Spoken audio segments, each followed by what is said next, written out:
What if our schools really worked? It's a little scary that we even have to ask that question. But here to offer 4 different but very successful solutions or strategies are Sam Chaudhary, co-founder of ClassDojo, Ross Flatt from New York City's Quest to Learn School, Vibhu Mittal, who's the CEO of Edmodo, and Stephan Turnipseed, his title is so long that it's going to take 5 minutes, but he's the President Emeritus and Executive Director of Strategic Partnerships at Lego Education. And to moderate it all is Logan Smalley, who we're really privileged to have. He's the founder of TED Ed.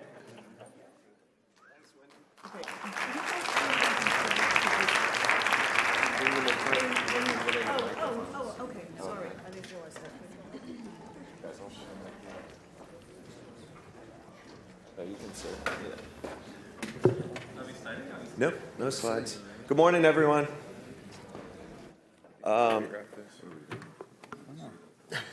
Looks good. We practiced this for like 2 hours this morning. We didn't do this at breakfast. Yeah. In the middle, we're going to actually run around and I'll change seats. It's going to be awesome. So my name's Logan Smalley. I feel extremely fortunate to be the moderator of this panel this morning. A very short background on me. I was a special education high school teacher, and then I accidentally made a documentary film called Darius Goes West, and then I accidentally became the director of TED Ed, which is the educational initiative at TED conferences. And one of my favorite things about my job is getting to meet incredible panelists like this. This really is such a special group. They reach millions of students on a daily basis, and we have a relatively short time to hear from them. So I'm actually going to jump straight in and just ask you all to introduce yourselves in the mics and tell us a little bit about your work. Stephen, you can start. Stephan. Good morning. Yes, it is still morning.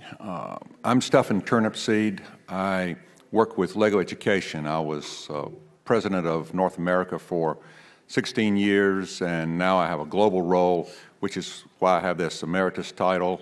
They retired the title. Fortunately, they did not retire me, and so I still get to do this. I've been in education for 23 years now, primarily in the area of hands-on education. I'm an engineer by background, and as I was hiring engineers in the oil industry, it dawned on me that they were very, very smart, book-learned people, but they weren't very good using their hands. And as I began to research that, it's because hands-on learning was basically being taken out of schools. And since 1992, I've been on a crusade, and remain on it, that hands-on learning is vital and important in schools. So my name is Ross Flatt. I'm a founding teacher and currently an assistant principal at Quest to Learn, which is a public school, completely public school in New York City in the neighborhood of Chelsea. So I don't reach millions of students a day. We have about 565 students, 6 through 11.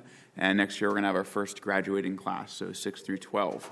Thank you.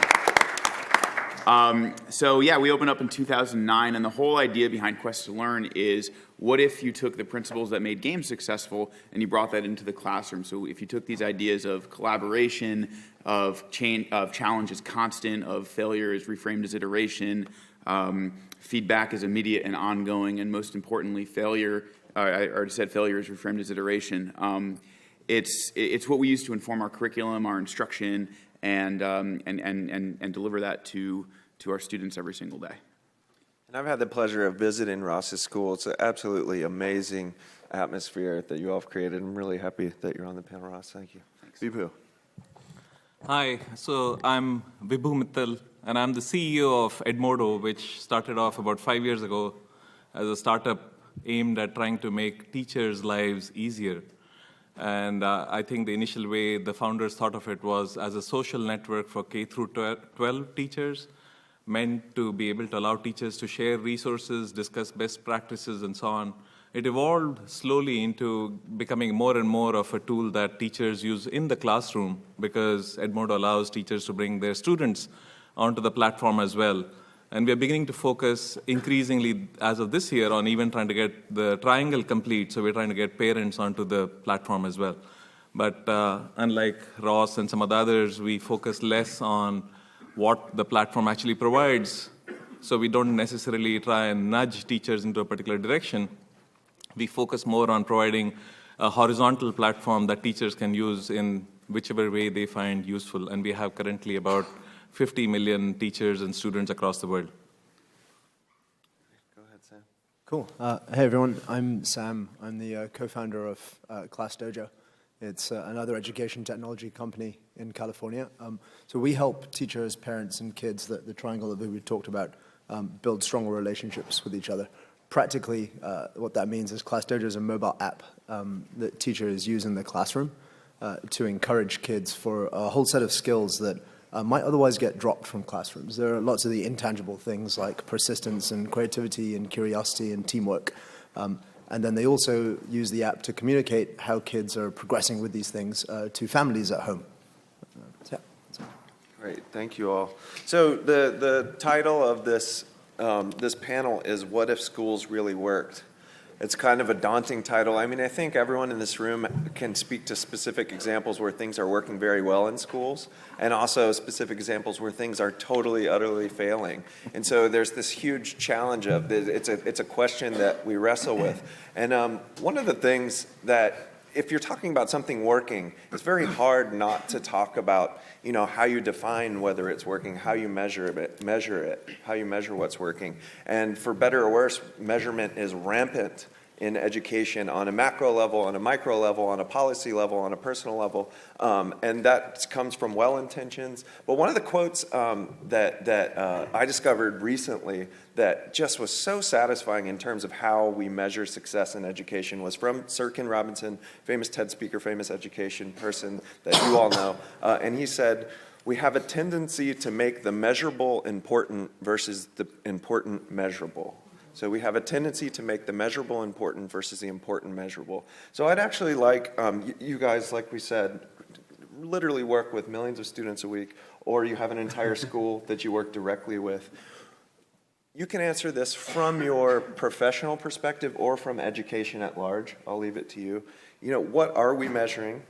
What's important? And where do the answers to those questions overlap or not overlap? So I work in New York City. So I can, for public schools, so you can imagine the amounts of pressures that 6th through 12th graders have, that their families have, and that the school has with standardized tests. We're going on spring break in 2 weeks, and the Tuesday we get back from spring break, we have the ELA exams, and then the week after that we have the math exams, and then in June we have Regents exams. So we have to live in that world, and when you're looking at that, all of that has its different varying degrees of telling you what the students are learning. But what we have worked really hard to measure or figure out a way of just even explaining it and assessing it at our school are those intangibles. Perseverance, coping with change, iteration. Are our kids able to work and collaborate together? Can they build together? Can they deal with working very hard on something and it doesn't do well, or people aren't happy with it, and how can they actually go back and fix it, make it better, and represent it again? And that's the kind of thing that we look at. So in our classrooms at Quest, when I was a teacher there, I would not just look to assess content. I taught social studies and English language arts, so I would look to see how well they could, understand where parts are on a map, or how well they could write about that. But I would also look to see, could they work with each other? Could they manage their time well? Could they innovate in what they were doing? Could they present a different idea as compared to everyone else that they were working with? And we don't have it perfect at Quest, but that's something that we really try hard to look at, and we call them design skills. We're teaching our students to be designers. Right, you're trying to make those important things measurable. Anyone else? So a quick follow-up to Ross. One of the interesting things about having a platform that helps communication is that you're finally able to see signals that you might otherwise lose because you'd never see them at scale. One of the things that we've seen is how often do children, for instance, participate by asking a question in the class, and how often do other kids who might otherwise not raise their hands in a classroom answer that particular question? How often do students help out by bringing up an interesting resource that they've found that they want to share with their class and so on? And some of these aren't even necessarily tailored towards either efficacy or helpfulness or any of the other normal factors that people would tend to assess as being important.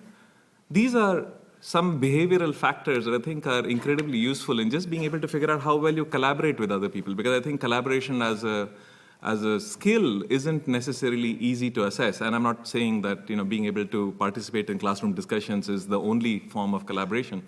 But for us at least, this is a particularly interesting phenomena where we don't necessarily know what we're looking for, but we can start seeing a lot of the correlations with success. And I'm going to define success, at least narrowly initially, by performance in class. And I'm perfectly happy to say that may be a very limiting form of success. Yeah, that's really fascinating just to think about how the number of questions that you ask could actually be a success measure, right? If you're trying to create a lifelong learner and a curious student. And that's really something that's really only practically measurable in an online environment, which you are operating in at scale. Sam?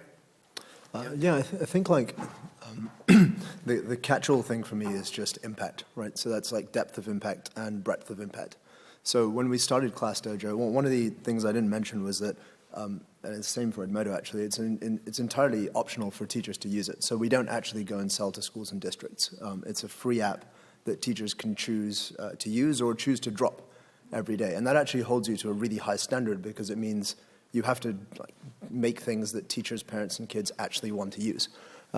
So the way ClassDojo has grown, it's used now by teachers in over half the schools in America and about another 100 countries or so.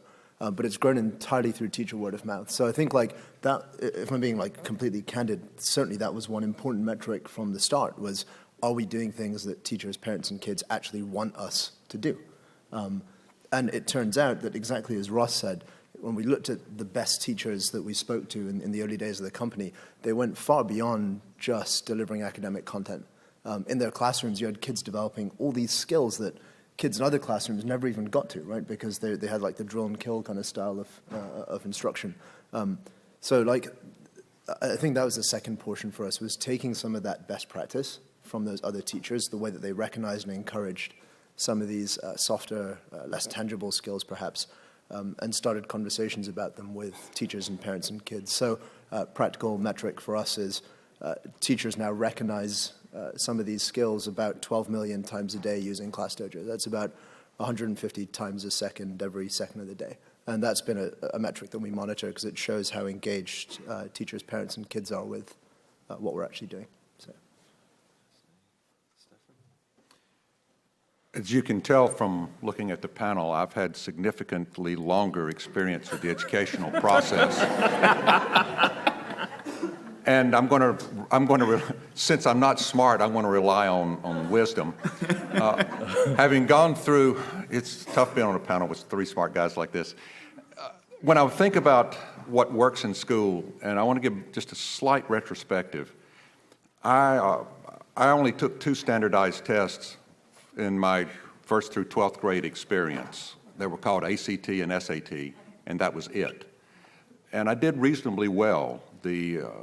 In fact, the high school I graduated from was so robust that I was never a freshman in college. I took college-level examination program, not because I'm smart, but because I'd had a remarkable education. And at the root of that remarkable education were teachers who had the freedom and had not only the capacity, but had the freedom to engage in the teachable moment. If you can see here, these happen to be Lego bricks. And if you take a look at it, to an adult, these look like little yellow and red things. To a child, they look very interesting, things they can build with.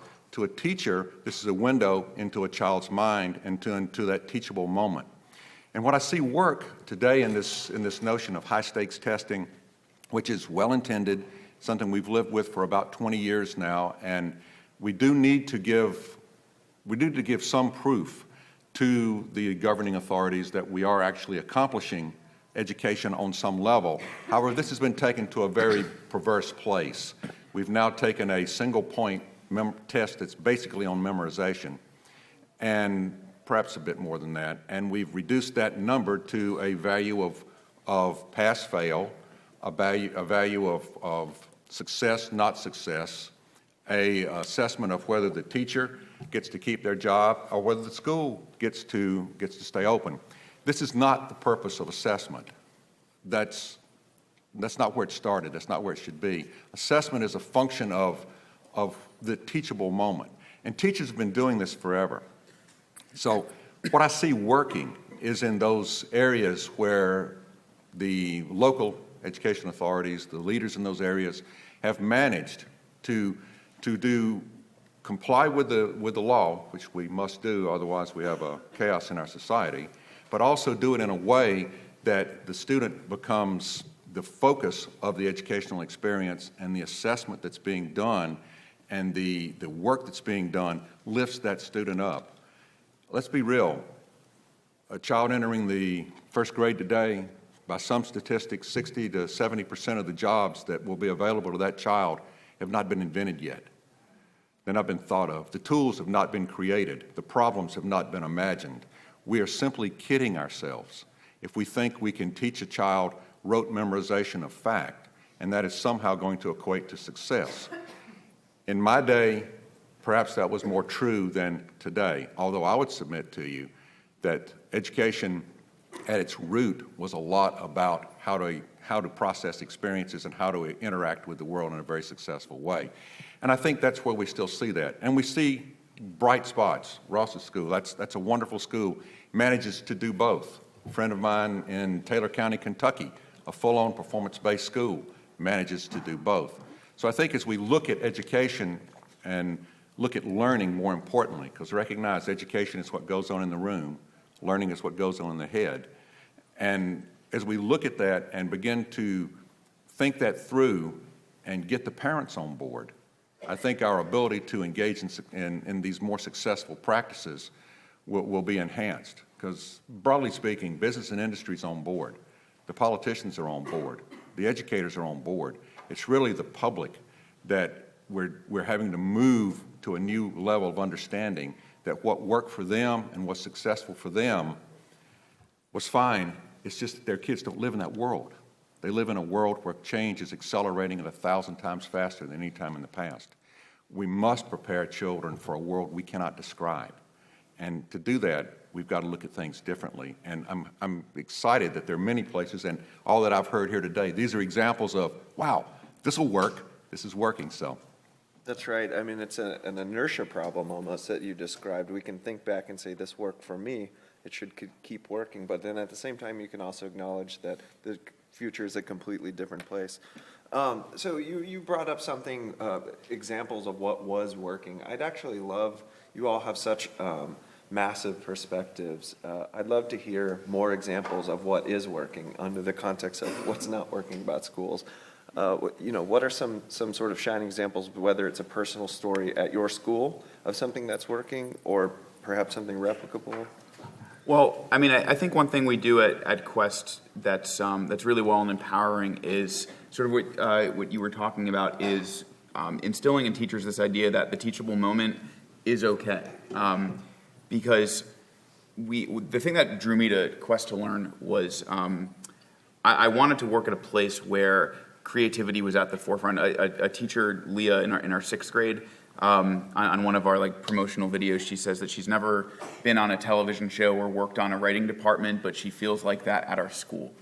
Teachers are partnered with curriculum developers and game designers from the Institute of Play, and they work each week to develop this amazing, innovative curriculum. And to do that in New York City when you're not, it is incredible. I never had that opportunity before. I either worked at a school where I was sort of kind of allowed to do that, and if my class was good and parents weren't calling in, then that was okay. And then other schools where it was the bottom, there was the test and that was the bottom line. And when I found out about this place, I had just accepted a job at another school, and I found out about Quest in October, and I said, well, I'm signing up for this. And to be there and to be okay with being able to take risks is incredibly powerful. The designers that we worked with the first time I sat down with her, she was this incredibly brilliant designer.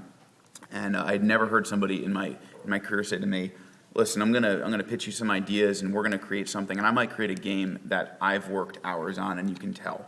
And if it doesn't work or you don't like it, you tell me, and we'll get rid of it, and we'll try again. And I had never, ever seen that happen before. And for some people, for some designers, that's old hat. But at our school, to empower teachers to embrace that idea and to become their own designers, to bring kids on board with that, to bring kids into the design process, beta testing a game, having them teach it to their students, come up with ideas to make it better, that's really the learning experience. It's less so that they, that they can tell me everything about the ancient Egyptians or that they know everything about statistics. It's those experiences. Modeling and tinkering in front of the class. I want to ask you guys too what's working, but I actually want to come back to you real quick, Stephan. So you're obviously incredibly eloquent, and as you put it, wise person. Wow. I'm actually curious, if you took the same SAT that you took today, how would you do on it, and does it matter? Well, you got a perfect score, I'm sure. So. No, it wasn't actually. I did get a 36 on the ACT, but I did not do it on the SAT. I'm pulling your leg. No, I was a quite average student. If I were to take the SAT and ACT today, prepared as I was in my educational experience, I suspect prepared as the way Ross would prepare people, I think I would probably do okay. As an employer, having hired people from high school all the way through collegiate levels, I don't actually recall ever looking at an ACT or an SAT score. Quite an interesting kind of an aside, I was in an executive session in the oil industry where we were talking about hiring engineers, and we wanted to hire engineers in the top 10% of the classes. That's what we wanted to hire. And I said, I don't think that's a good thing to do. Those aren't the engineers we're looking for. We're looking for engineers that are more toward the middle. And all these executives were arguing about it. So because I knew the HR manager, I went back and found out what their GPAs and their SATs were. And I was ready for the question, and I said, well, it's interesting, but in the system you're describing, we're going to have no executive leadership because none of you would have been hired. And that's when people began to say, wait a minute, maybe it's more about these so-called 21st century skills, this notion of creativity, critical thinking and problem solving, collaboration, communication. Maybe these are really the skills that are more important. So what I've done as well today, prepared in today's schools, probably would have done reasonably okay. We do a pretty good job there. Would it matter, possibly, to get me to a college or into some setting?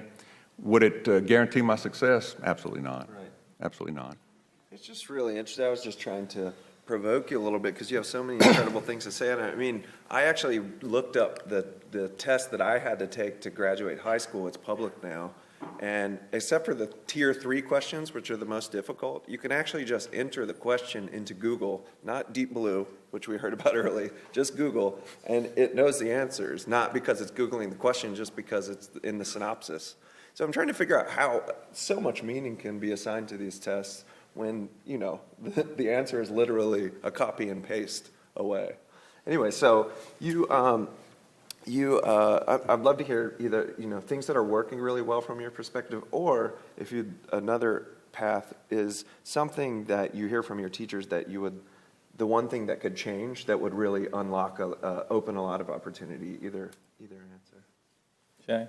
Yeah, please, go for it. So from our perspective, I'd say the most important thing is having an engaged student, and there are multiple ways in which you can have an engaged student. From my perspective as a kid growing up in India with relatively poor schools, I would say the single most important factor for me was having a really engaged teacher. But in the context of a service like Edmodo, I see many different ways that we can drive up engagement. I think I look at my kids and I see them playing games all the time.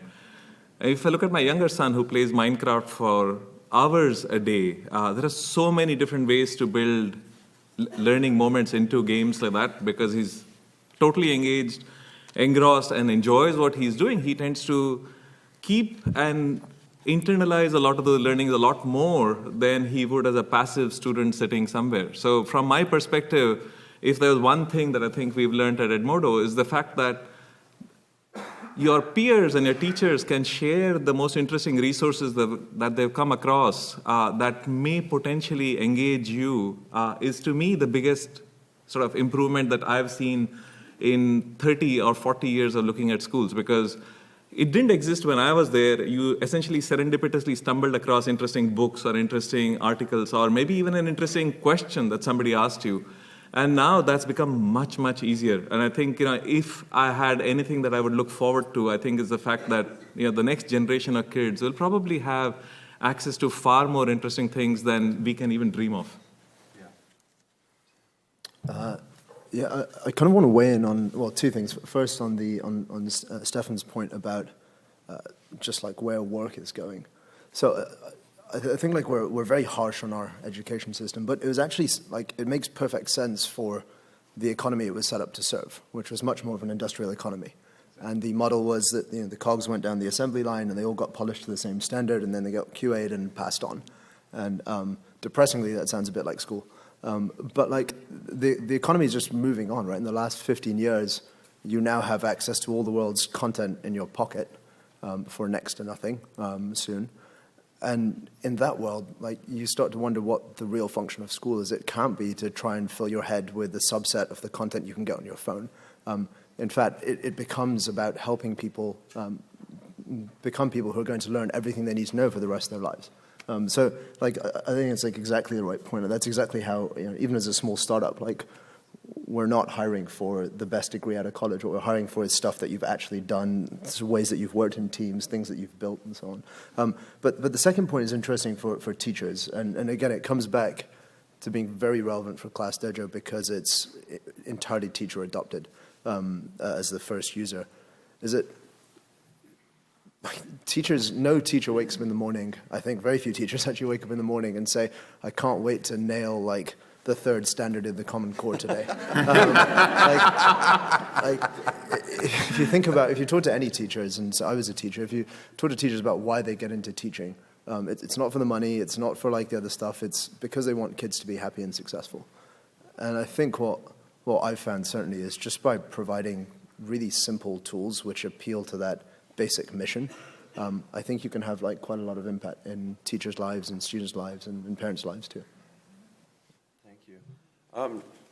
I have lots of questions, but we have 15 minutes, and I think hopefully we could actually fill the rest of this time with audience questions.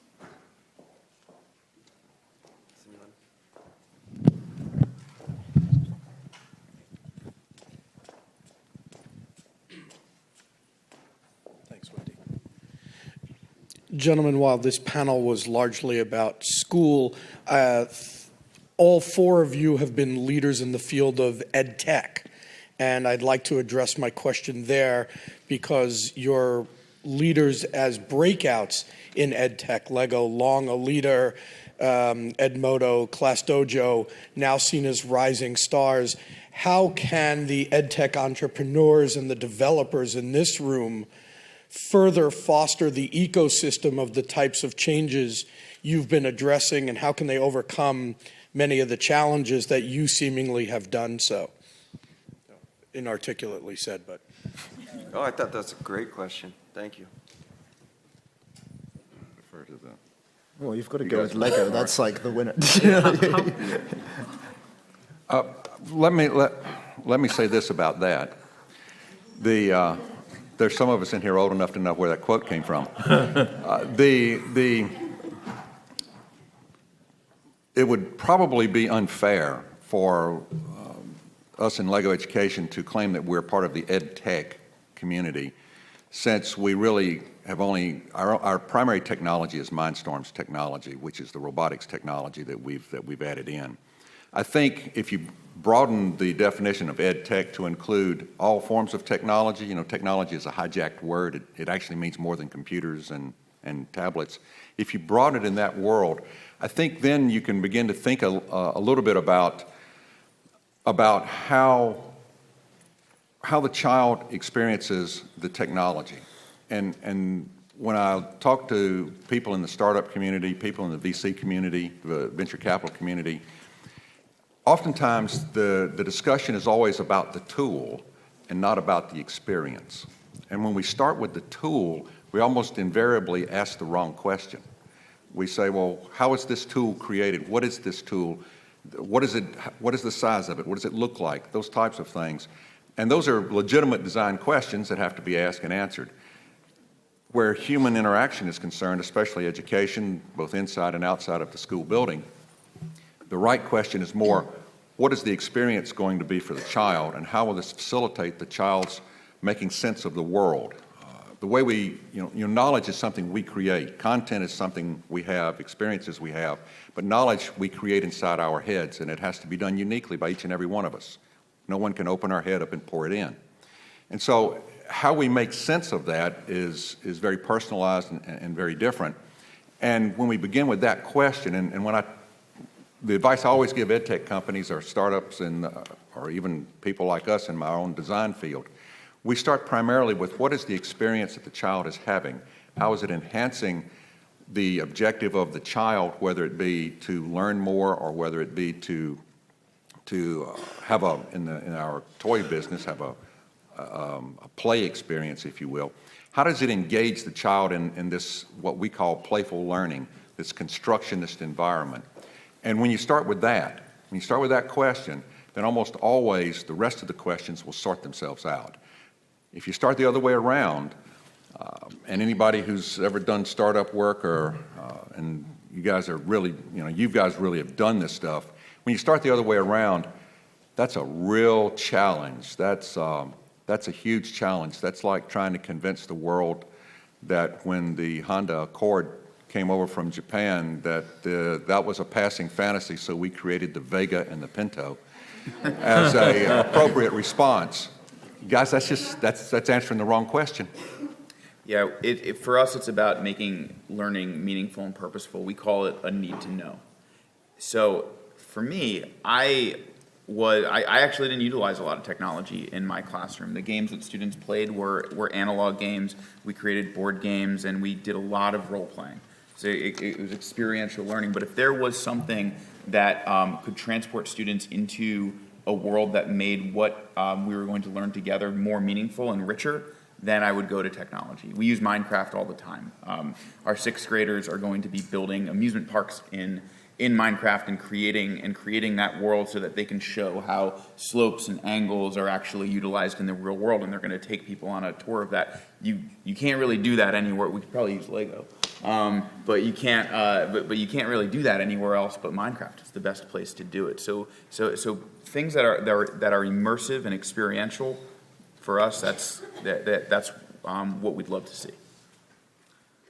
So for me, I think this is somewhat of a open-ended question that's probably requires, a long time to discuss, maybe best done outside the confines of a conference. But I'd say learning is about growing, and if I had to give one succinct answer about what people who are trying to maybe think about tools for EdTech or trying to do something to education should be working on, is, at least from my perspective, working on curiosity. So for me, if I can foster a sense of curiosity in a child about trying to find out things that they don't know about, or even things that they don't know, then I think that particular angle is probably likely to help the student and maybe the general ecosystem in general get better at teaching kids and so on. On a more practical note, this is my take on it, and I'm sure Sam would agree. Education, at least in the current context, is often described as a triangular equation between teachers, students, and parents. And so if somebody had to do a EdTech startup, I think targeting one of those three constituents may actually be the best way to initially start off and then slowly expand to the other one. So in both ClassDojo's case and Edmodo's case, the company started off looking at teachers first. But in my past experience, I've looked at students as well, and I think clearly the parents have been the ignored constituency for a long time.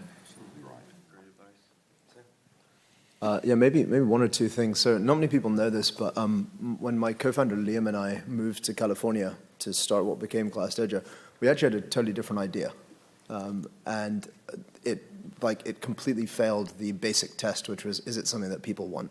So now, so like, What was it? it was actually a really beautiful idea. It was like a way for teachers to, I still like it. It was a way for teachers to form groups in the classroom, so where kids could help each other with different strengths and so on. Teachers didn't want it, it turns out. So the first like hard lesson we learned was if you are working in ed tech, like one of the primary benefits of tech is that you can reach lots of people with the thing that you've built. So it would be helpful if it's something that lots of people want. So that's one thing, but the second thing actually, which kind of emerged for us, was that if you look at like the incentives that schools face, a lot of it is around like the same old stuff, right? It's average daily attendance, it's like some basic reading, writing, and arithmetic tests, and so on. There's a lot of ed tech which is trying to help with that and do that more efficiently and so on and so on. But like, I think that's the part where there's some room for inspiration and creativity, right? Like, you must look at some of these things from first principles. Like you could certainly build another assessment tool or another like X kind of tool that would be very valuable for some schools, would probably make some money and so on. But I think one of the primary reasons to get into ed tech and not just tech is because you care about like what the dialogue of education is becoming. So I would look at some things from first principles and see like, how can we shift the discussion from the discussions we've been having to the discussions we should be having? Question up here. Hi. I recently have been working in some schools in the Bronx, New York, sitting and watching this kind of deadly education that we're discussing, the industrial model, the assumption that these students really can't get it, and also the 40-minute classes where, you know, by the time the bell starts and by the time the bell's over, there's just a little time for the learning in the middle. And I've been wondering this whole conference, how come we are not doing this conference for legislators? That is, the people who, not that the Common Core is bad, there's much that's rich in it, but the people who are thinking in narrow assessment terms, who are afraid of the creativity, of the sort of freedom that only certain schools have, you know, been open to do. I'm wondering, just if I were to ask you a political question, how would you transform the message that we in the room who are already converts, how do you transform this to the larger dialogue that must happen, that needs to happen? P21, I'm going to in a couple of days, you know, so we've referred to a partnership for 21st century. We know there are pockets all over the country and the world. And Ted and Ken Robinson and, you know, people who know those things. But how do we get to the people who don't know? And how do we convince and change the whole dynamic of school? What's it going to take? Silence. Silence. We could do the chair thing now. No, okay, so two of you actually do have, go to Washington. I know that two of you at least go to Washington fairly regularly. Do you have any reaction of how perhaps you actually disagree? I know earlier you had said that actually politicians are on board. It's an inertia problem. Just react to the question. Thank you, and thank you for coming to P21. I'm the chairman of the Partnership for 21st Century Skills, and we believe in putting our feet where we think it, where we think the right answer is. When I speak to politicians, the change that's occurring in the political ranks is one that is associated with, number one, the economy, the return on investment. You'll hear return on investment in education today more than you've ever heard it in the past. What is the return on investment? The post-secondary world, they're being turned on their ears because so many of the degrees cost more to acquire than you could ever pay back, and the student loan issues that are associated with that. So broadly speaking, the message to the politicians has been a message more along the lines of what's in the economic good, or what does the country need for the economic benefit of the country. If you think about how we got into this kind of assembly line education, we got into it because of an economic thing, and it was actually, Taylor Scientific Management that was incorporated to create workers for a factory type of a model. Well, that model doesn't exist any longer, and we're primarily a service-based industry. So in our dialogues with the politicians, it's more along the lines of what's the economic imperative. That's number one.